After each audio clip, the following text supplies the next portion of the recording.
Hello friends, good afternoon. এই যে আমার রান্না স্টার্ট করে দিলাম। বেলা তো অনেক হয়ে গেছে, ছোটো মাছ রেখে তো আরও দেরি হয়ে গেল। বাজার থেকে তো ছোটো মাছ কেটে আনিনি, তাই ঘরেই কেটে নিয়েছি। আর এখানটায়ও ছোটো মাছ আছে আরও। সব কিছু মিলিয়ে ফ্রাই করব, করে তারপর রান্না করব।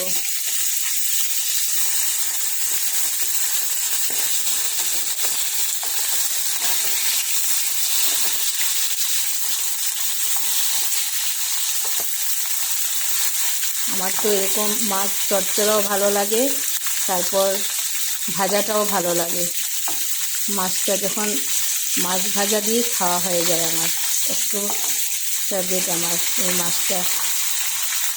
এরকম নদীর মাছ থাকলে কি ভালো লাগে না, লোকেল মাছ খাওয়ার টেস্টই আলাদা। ছোটো মাছ খেতে আমি খুব পছন্দ করি, কিন্তু কাটার এত ঝামেলা, তার জন্যই ইচ্ছে যায় না কাটার জন্য। কাটা তো যায়, কিন্তু সময়ের এত অভাব হয় না, তাই। ঠিক আছে, আমি রান্না টান্না শেষ করি, শেষ করে তারপর যখন খাবো তারপর তোমাদের সঙ্গে আবার শেয়ার করব। ঠিক আছে, তোমরা সবাই ভালো থাকো, রাখছি তাহলে।